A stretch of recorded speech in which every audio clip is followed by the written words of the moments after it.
Here we go. Good morning, everybody, and welcome to the Ask Weldon Show, episode 168. Today, we are talking about studying versus playing. Yes, I mean studying the game, not studying at your university. Mesocycles for training League of Legends. We have somebody who has a ton of free time and wants to know how he can best structure his play. And then a couple questions about talent versus hard work, whether or not they should go for it. And what's the other one? Procrastination. Welcome to the show. My name is Weldon Green, and I'm a sports psychology trainer. I work in esport, mainly professional esport teams like TSM, G2 Esports, Counterlogic Gaming. Have worked with me in the past to win championships, and nowadays I am still doing that. I guess nothing has changed, you guys. Still working with pro esport teams, and I do this show every single day at 6:30 p.m. Los Angeles time. Yes, I think it's 6:30 p.m. Los Angeles times. For those of you in North America, check it out every single day on twitch.tv, or of course, here is the VOD of the show.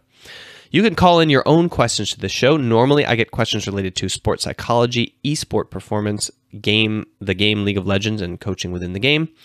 But also get a number of questions about life, just in general, because that is more or less, you could say that is what I do, as I help people master their life so that they can master their craft. Master their craft so they can master their life, if you want to think about it that way, because that's actually the direction I like to take.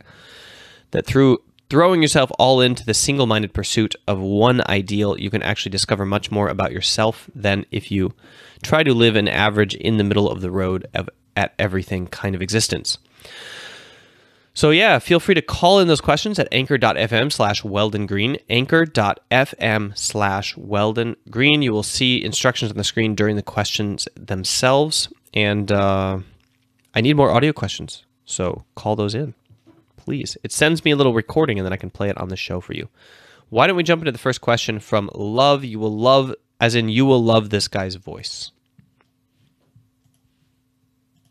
Hey, what? How you doing?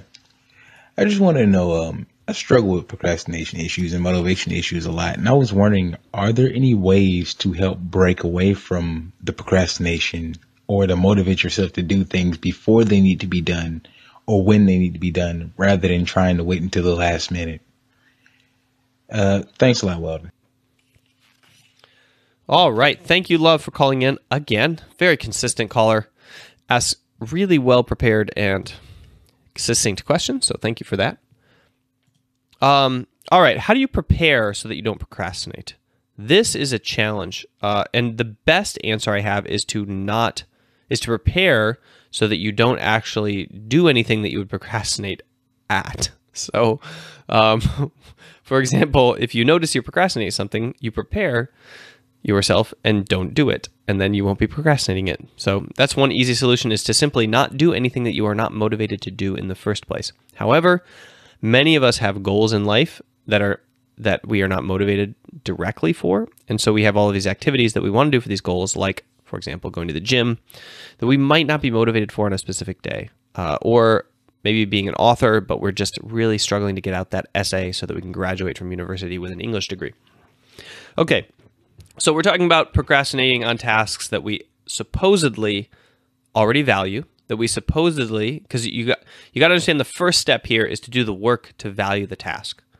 So you have to connect in your mind the task that you're doing in the short term with the long-term achievement goal that you wish to accomplish and the value of how it is you wish to accomplish it. So if you haven't done any sort of values work, we do that in my Mac program, but also you can check out I think I put up a Google survey, mindgames.gg/LAN goals, that takes you through the basic steps of setting values instead of performance goals, instead of achievement goals. So you kind of get an idea of exactly how that works out. And then you have to do the mental work of, I would say, of like hyping yourself up for the task. I mean, that's how I stay motivated on the core things that I want to get done. Is essentially making sure that I really clarify and tie in the emotional status of those values to my tasks that I want to accomplish. Now, The other thing that you need to do is wipe away barriers, because it's pretty much been shown in motivation that, I think at least, in my research of physical activity attrition, that the biggest thing related to doing or to procrastination is barriers. Okay? Barriers, barriers, barriers, barriers, barriers. So one of the things you can do to wipe away barriers is, and one of the most productive periods of my life lines up with this, is to do priorities. Set your priorities in the morning. So by that I mean, instead of making a to-do list, instead of having a to-do list wandering around in your head, you get up in the morning and you think about your day and you think about your life and you think about your long-term goals, like 10-year goals, and you think, what are 3 things that I need to get done today?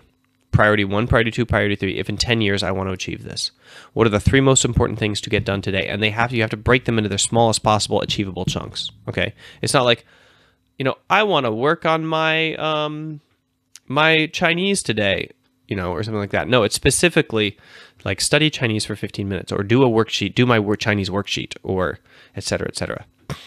Okay, so you set your 3 priorities, and then you just do them. Like so I did this morning journal where I would set my 3 priorities every single morning, and I didn't just like write down 3 random things like, oh, it would be nice if. I spent some time thinking about my 10-year plan, my 10-year goal, and I spent some time thinking about my core personal philosophy. Like, what is my philosophy, right? And what am I trying to achieve? And making sure that those things were still the same as yesterday. Sometimes they adjusted a little bit. And then I thought about, like, okay, what are the things that I do a little bit today that multiply out to that? And one of them was always kind of associated with my labor, my actual job, because I was like, well, I have to not get fired. So I have to do this specific thing in my job today. And then I would get to work and I would literally sit down and do those 3 things, and I would be done. And it was crazy because I would do things like set starter goals, right? So when I had a blog article I needed to write, now this is a key insight that I just realized I haven't told you about yet. If I had a blog article to write, my main priority would be phrased like this: sit down, open up a Google document, and type the first sentence of my article. Today would be awesome if I sit down, open up a Google document, and write down the first sentence of my blog article. So I would be like, okay, so I'd get to work, and I would open up the Google Doc and I would create a new one, and I would type in the first sentence of my article, and I'd be like, sweet, check it off the list. And some days that's all I would be able to accomplish. But most days I would keep writing, and I would write half the article or a paragraph or something. So remember, the main issue is the barriers we have, right? Do you remember that part from the beginning of this conversation? So if the main issue is the barriers, then all you need to do in your task making in your head is get to the point where you've started, is to get to the point where all the barriers are gone. Okay, like if you're sitting there at a computer with a Google Doc open and you've already got the first sentence written down, there's no more barriers except the mental ones of self-judgment and self-criticism, which we can also work on, but later. So I set my tasks to be the very first physical action related to doing the actual thing, so that my focus was on removing all the barriers and getting to that point. And it generally happened. I would generally finish 2 or 3 of my priorities for the day, and I would, at the very least, I would just get to the starting point and I would get started on them. And starting is like 90% of the pain and frustration involved with doing these tasks. And sure, some days, I wouldn't get any farther than the start. But most days, I would get far, far beyond that. And I think that it works well because my personal philosophy has a lot to do with forgiveness. So if I didn't achieve something amazing in a given day, like I didn't really worry about it, I focused a lot on forgiving myself and just moving on and doing it the next day, restarting and kicking it off. That has helped me a lot in the gym. When right now I haven't been able to do a lot of my gym work, and so I have to get up every single day and forgive myself for not being able to pull it off the day before and just get back to the gym where I have the opportunity to start again. Even if at that point, then I'm limited in what I can accomplish. At least I'm keeping up the habit. All right. that is the answer to that question, and I hope that it was helpful. I realize I haven't actually been through that teaching in a long time, but there's a lot of insight there that I haven't talked about in about 6 months, I think. Since I had a question related to like prioritizing and moving away barriers and kicking away with the first thing that you need to get started. First physical action. All right. Fantastic. Let's go into the second question. The second question is from Twitter. You can check it out on the screen. I will read it to you guys now. I started playing League in Season 5, but didn't really play Ranked until Season 7. I peaked Gold 2. Turning 17 just recently, is it a proper mindset to think that I don't have the talent and that hard work won't be able to get me somewhere in the scene? From Ice Brio on Twitter. Thank you for that question. Okay, so the answer to that question is that I need more information. I don't know how much you played League of Legends, right? So if you played 6 games a day, every single day, I assume it's Season 8 right now. So for the last 3 years, then it's safe to assume that you're not going to radically improve unless you're doing something crazily wrong with how you play. But if if you're a weekend warrior or you've only been playing 1 or 2 hours or like 3 or 4 games a day, and you peaked Gold 2, then actually I think you're in a pretty good spot. Gold 2 is not that bad. It's right in the dead center of the bell curve, so you are exactly average. So the key here is that you're not below average, and it depends completely on how much time you've invested to be average. If you've invested a ton of time in the game and you are below average, then you can safely assume that you would have to put in a lot of work to get good. But if you are solidly average and you haven't really invested that much in the game, all that much, and you've just kind of been playing, then if you tackle it with a serious approach and a system, then you can assume that you'll get very high rank. If you're able to rank currently at your current status. You have 10 years before you peak in terms of your physical capabilities. So that's a lot of time. I do not believe that the esports scene is going to necessarily mature super rapidly in the below the pro scene to give you lots of opportunities if you fail to make it to pro. So I think realistically you don't have till 27. I think realistically you have something till like 23, 24 when you're going to have to get a job and think about starting, pursuing other careers and tasks if you want to build up to that. Because like traditional sport athletes can halfway make it, right? They can make it to playing locally from 23 to 27 and getting paid and making starting a life of that, right? And then see if they make it pro, by their late 20s. But you don't really have that in League of Legends or an esport yet. So you might have a much more limited timeline. But also it depends on the other, I think a little bit your history with video games. I don't know how long you've been playing video games in general, although computer is a lot easier to pick up than consoles because you already have all the wiring kind of there from just using a computer in your life. And then the rest depends on your accuracy, how much you have to train your mouse to be accurate. So if you play other games and you're highly accurate and fast mouse, like if you have really good movement, you don't have to reprogram anything. You can get there much faster. We're talking about months to spend ranking up.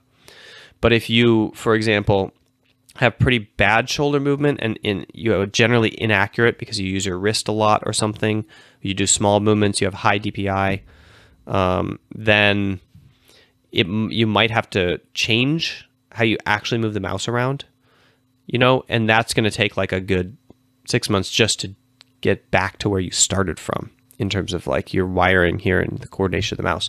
So there's a lot of factors that I don't have any information on, but hopefully that gives you some insight into your path. All right. Next question is a question from Ryan on Anchor. Hey Weldon, given that I have about 6 hours a day to play League of Legends for the next 2 months or so, I was wondering what a mesocycle-like schedule might look like. Sorry about my squeaky water bottle there. All right, so Ryan is wondering, what does a mesocycle schedule look like if he has 6 hours to play?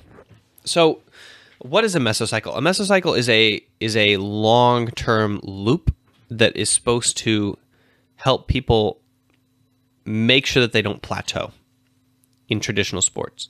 And it goes something like this. You overreach in training for anywhere from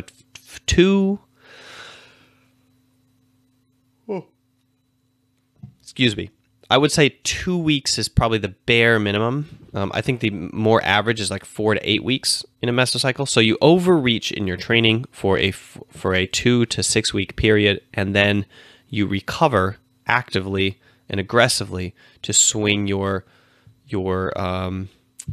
adaptation up to a higher average than before. So it's overreaching and recovery, overreaching and recovery. Overreaching meaning that you're actually training more than you can handle, so you're leading to a burnout. Then you stop before you burn out and you recover. And this actually progresses you faster than if you just do kind of like average training every single day. It's a kind of a fact of the muscles, but also the brain. The brain gets pretty lazy, and learning a new craft or a new skill involves pushing limits, I would say. So what is a good mesocycle for league? There's zero research on this, okay? And I have experience with setting up mesocycles for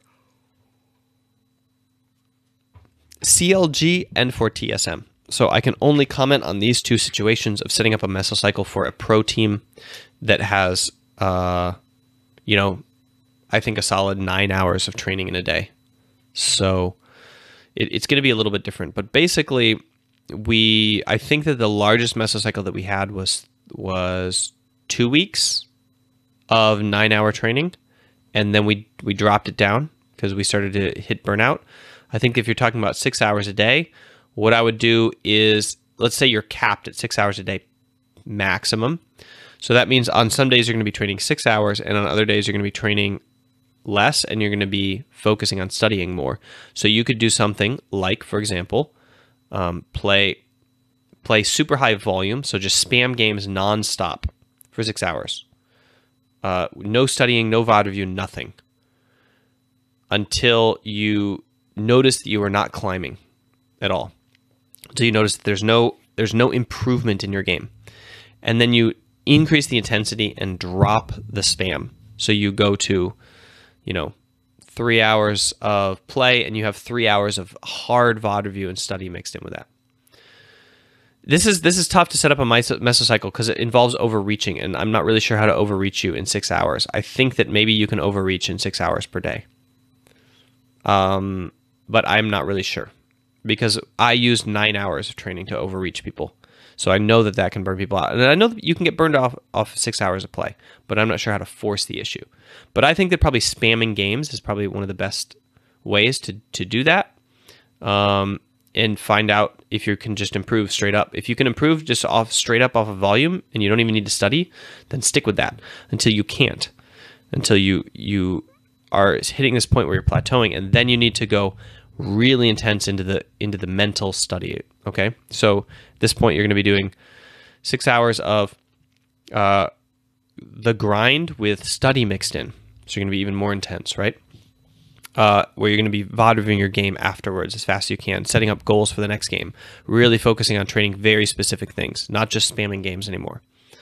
And then at some point you're going to be mentally exhausted from that, and I want you to dial down to 4 hours and go with intense games.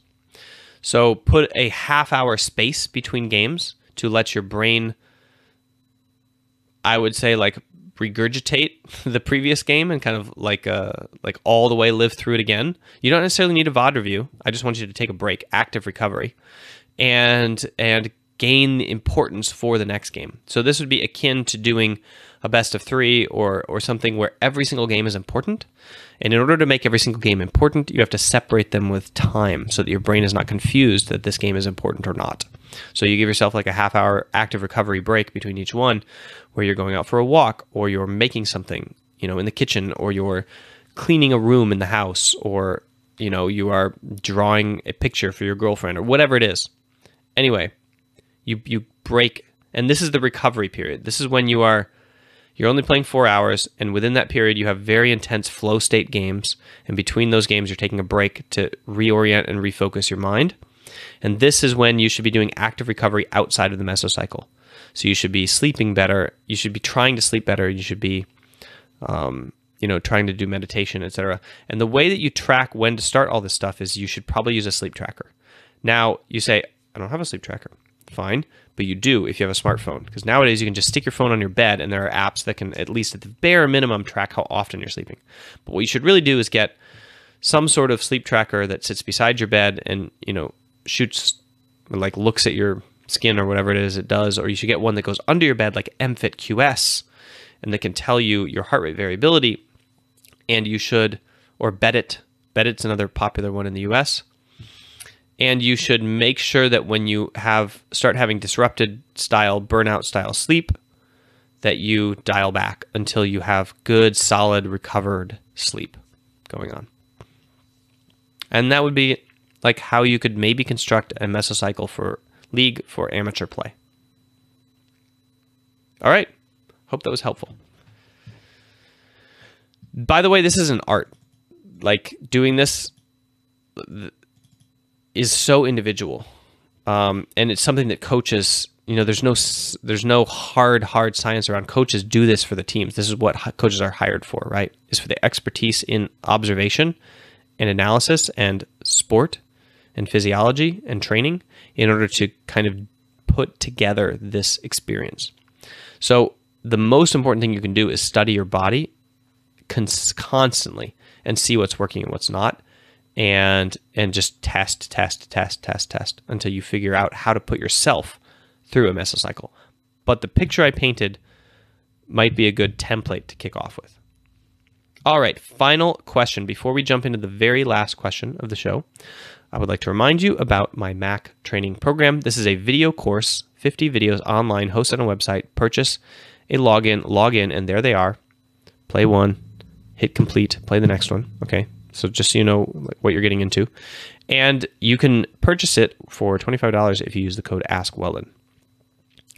This is the program that I use to try to scale myself to the amateur esport world. Like I said, I coach pro players, and as such, it's very difficult to find time to do any sort of amateur coaching or volunteer coaching, i.e. it's impossible, and I haven't done it in the last 3 years. Before that, I did it a lot, and this program is the same program I use with pro teams. It's the same principles, structured in the same way, and you experience them in the same, like I would say, order.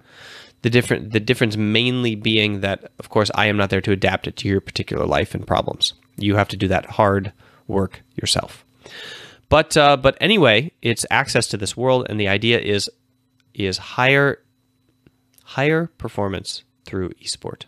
So the mastery of yourself and your emotions through competition, specifically esport, although this particular program is for improving human performance, the psychological improvement of human performance. So that means basically anything that you perform at. If we're talking about public speaking, if we're talking about studying, if we're talking about sex, which also it turns out is a performance. We know this because people have performance anxiety within sex, and you solve performance anxiety within the sexual act using very similar tools that sports psychology trainers use with sport teams.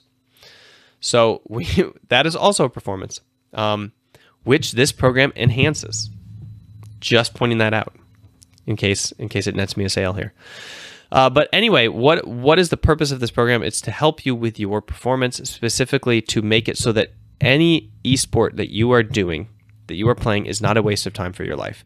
That you are, through the act of training your esport, you are training your craft, your body, and your mind in ways that are transferable to all other areas of your life. Okay?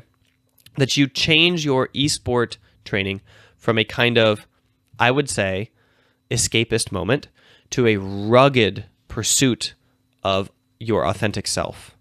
The self which is laid bare when you are trying to pursue a craft at a high level. And you don't necessarily have to be a high level. You have to pursue it at a high level, meaning with an all-in kind of mentality. When you do these kinds of things, and when you explore yourself and your limits the way that the MAC program asks you to do, and you stop running away from emotions and trying to escape from them, you learn a lot about yourself. And these lessons you can use to apply in esports, sure, if you want to, or if in 5 years you're doing something else, you will have taken many lessons of social emotional skills, taken many social emotional skills and many life lessons from your pursuit of esport at a high level, to a high level, towards a high level. And that is the goal of the MAC program. That is my overarching goal in life, is to make esport not a waste of time, essentially, for the thousands and tens of thousands and hundreds of thousands of people that are going to be pursuing esport over the next 10 years in an attempt to go pro. And I know just how small the odds are, and I want to make it so that all of that time that humanity spends striving for this goal is not wasted, but developmental instead. And it's possible that it can be developmental, so be sure to check this out if you are in the midst of training and you want to make sure that you are not wasting your time, because that is the key insight into this program, is that at the end of the day, whether you go pro or not, you will not have wasted your time pursuing esport at a high level, to a high level. You know what I mean?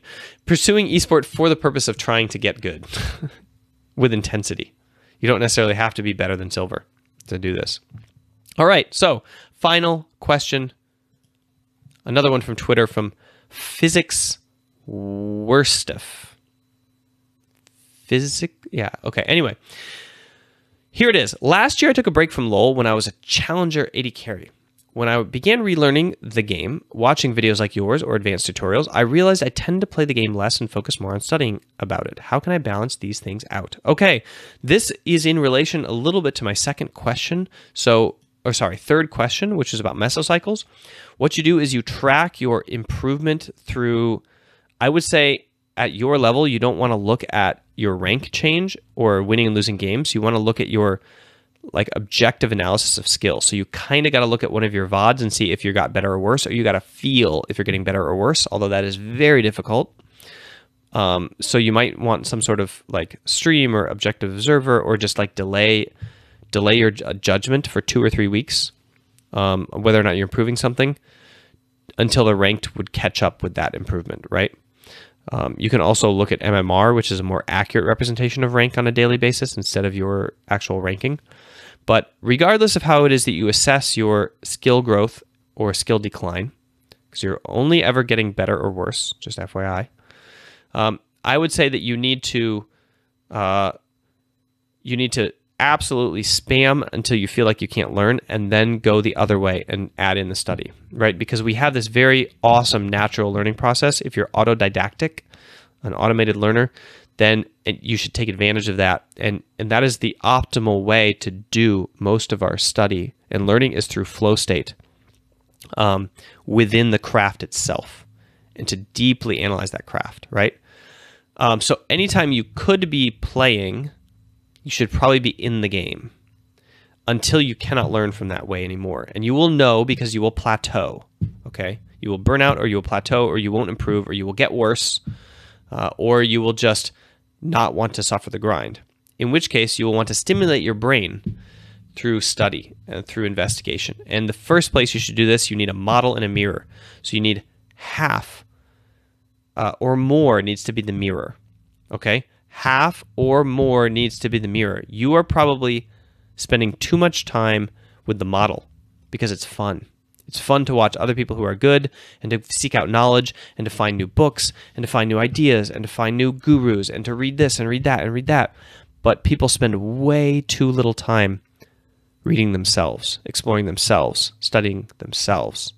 And so all of the knowledge that we think we're gaining is not real practical insight. It is just fun to collect. It's like being a Pokemaster. You're just collecting things, but you're never going to the battle, right? That's the weirdest thing I thought about when Pokemon first came out. I was in junior high school, okay? This was in the 90s, and in the mid-90s. And I started watching it with my brother. Actually, I was in high school. He was in junior high school. So this must have been late 90s. 97, 96. And I was like, man, they have one battle an episode, right? They spent all this time doing all this stuff, and then they'd fight. I was like, what if he just freaking sat down and trained all day long? He wouldn't go to these stupid battles and lose all the time. I think he went to this battle once where this guy was really pushing his Pokemon all the time. They were training all the time, and he kept stomping Ash, right? I was so pissed when Ash eventually won that. Or did he? I don't even remember. I don't know the show very well. But regardless, you probably are spending too much time with the model. That is like enjoying the collection of knowledge, just collecting. But that's useless if you don't analyze the mirror, if you don't look at yourself and you see. You need to have this priority list in your head of like, this is the next possible thing that I need to work on. Because when you're collecting information, you could be collecting knowledge about what you need to work on 2 steps from now, but you're not there yet because your mouse movement isn't accurate enough. So you just need to be working on your actual game, where you are right now. So 50% or more of your study should be your own VODs. You play a game, you watch the game. Fast forward it, it's fine, but watch it. Or at the very minimum, think of what were the key moments in this game that you really screwed up and watch just those. Okay, but whatever it is. If you have enough knowledge collected from models, focus only on the mirror. And then if you run out of things to study or to work on, then you go back to the model again. You start to collect other knowledge, more tutorials, et cetera. And you get more like insight into things that you want to experiment with and try. And then you make space and time to go try those, okay? And if you still can't get anything from the actual models, then you get a coach to watch you and give you the very next step, if you can. The exception, of course, being my content, which you should definitely, absolutely, 100% listen to every single day, because we deal with the mental side of things, which you need to train as well. And obviously, I am the best place to train that. So make sure to subscribe to my podcast and listen to it every single day when you're walking into work or study or wherever it is. Anchor.fm/Weldon Green. All right, guys, that's the show for today. Thanks for sticking with me. Sorry if we went over time. Make sure to check out the Mac program. I will see you tomorrow.